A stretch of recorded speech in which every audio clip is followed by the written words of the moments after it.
Aquaman is the latest standalone movie in the DCEU, and after several disappointments, this film was well and truly make or break for DC. This time the reins are handed to one James Wan, the director of the original Saw movie, as well as the two Conjuring movies, and Fast 7. This is a man who has helped breathe new life into horror over the last decade or so, and Fast 7 was a fun flick with a beautifully directed ending.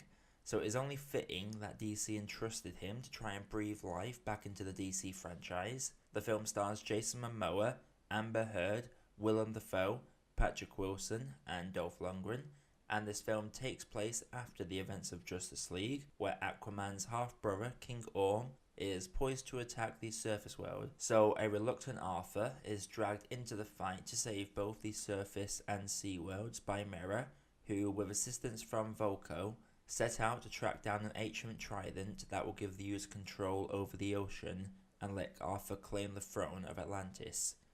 I am so happy to report that James Wan has done it again, as this is arguably the best film in the DCEU, or is at least on par with Wonder Woman. To begin with, the film creates a beautiful world that is just amazing to look at.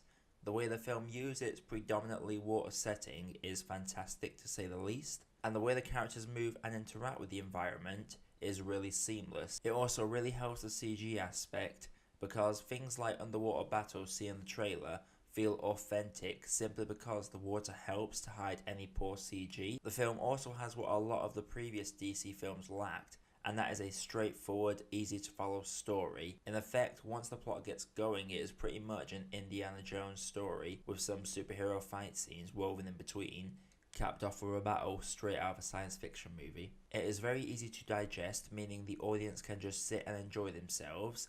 The chemistry between Arthur and Mera is a lot of fun to watch, and Mera was a very surprising character that was always on equal terms with Arthur. Sure, the argument could be made that she was a bit of a Mary Sue, but she actually has some depth and isn't one of those I'm amazing at everything characters.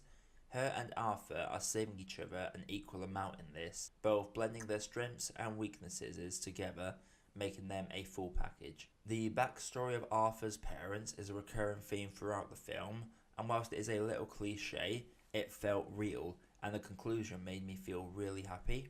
There is a great blend of tones throughout the film as well, featuring James Wan horror tropes and action along with Spielbergian style adventure, which all work surprisingly well.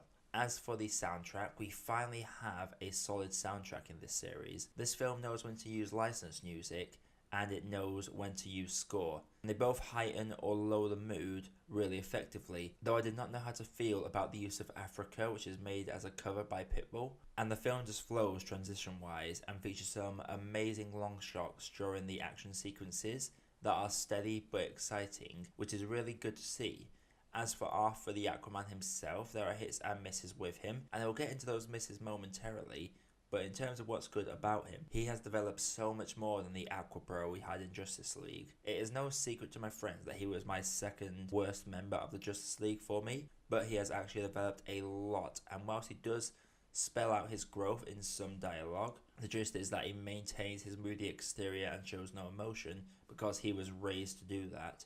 But when he shows vulnerability or genuine heart to other characters, it feels natural. If this same Aquaman had tried those moments in Justice League, it would not have felt natural, but because they take the time to build them up in this film, it feels real. CDC, this is why you try to develop your characters before bringing them all together. One final point before I go into the cons is the fact that Aquaman, mid-fight, is actually going out of his way to make sure innocents are out of harm's way. No more of this leading a bad guy to a conveniently abandoned area. This film has the character jump right into saving others, even when the bad guy is about to get a hit on him. This was real hero work that we never really get to see, even in the Marvel films. On the flip side, the film does have a considerable amount of hammy, unfunny humour, and that is my big issue with Aquaman himself, is that all of his one-liners may be 1 in 3 hit, which is a bad turnaround if you are looking to make him a fun character. The film also suffers from cliches such as fake outs that you can see coming a mile away, too much on-the-nose romance stuff, and a stereotypical villain. The first 20 or so minutes are ham-fisted by rushed story arcs and awkward comedy. Seriously, they reuse the same joke about 4 times in the submarine scene, and the attempt to garner sympathy from one character is just rushed and feels way too forced. It took until the plot really got going about 25 minutes in when it started to improve. The villain King Orm is an interesting one, but he is just generic. The film constantly cuts back to him doing villain stuff just to remind us that he is the bad guy, and some of the stuff he does lacks all logic when considering the world that has been established when we first see them. So in terms of villains, we still don't have DC's first real memorable villain, unless you count Zod. Also, whilst a lot of fight scenes are great to watch, the CG on some of the earlier fight scenes does not look real at all. The fight near the start just feels fake, and they try to copy the Kingsman scene in the church, but it comes across as a budget version. Now, this film is not smooth sailing. There are some very rushed plot points that seem to be there just to tick a box. As much as I do enjoy the big battle, it does feel like it's just there so we can have a battle. 1 minute it's all diplomacy, then the next thing we have two armies charging at each other out of nowhere, and I ended up questioning how one of the sides knew there was going to be a fight. Now, regarding performers, main man Jason Manoa was a pleasant surprise. Sure, a lot of people, myself included, really like Mamoa as a person, but I was really worried if he would be able to carry his own film, especially after his bro character in Justice League. I am happy to say that he is really impressive in this, and actually manages to convey a range I did not think possible from him. To see a man like him showing vulnerability and pain in just his eyes was one of the best things about his performance, and when he's clearly having cheeky banter with people, that is actually really funny. Amber Heard was great as Mira, and whilst robotic at first, she really excelled during the fish out of water period of the film. The chemistry between her and Mamoa just felt right. Willem Dafoe, who is now officially never going to play the Joker in the universe, shows up as mentor to Aquaman, and whilst he mainly serves just to spout exposition, he does have a genuine bond with Arthur and is effectively the Heimdall of this franchise. This is one of the many Thor parallels you can draw from this, and Willem Dafoe's voice just works for that kind of role.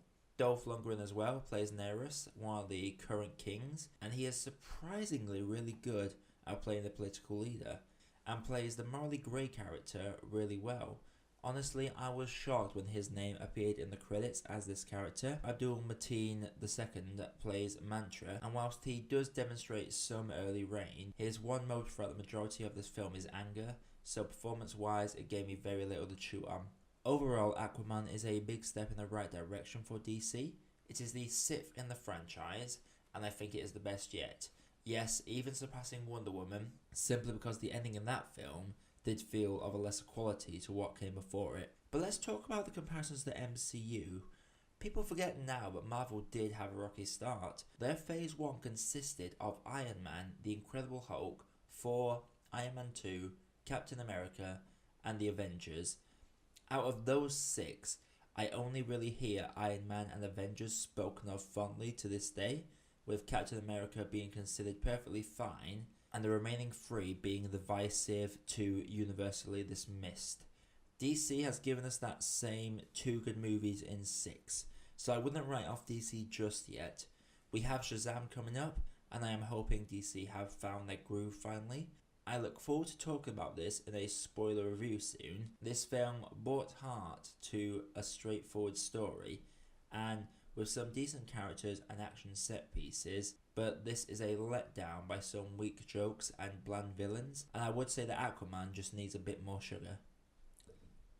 So everyone, if you did enjoy the review, drop a like and tell me what you thought about the film down in the comments below.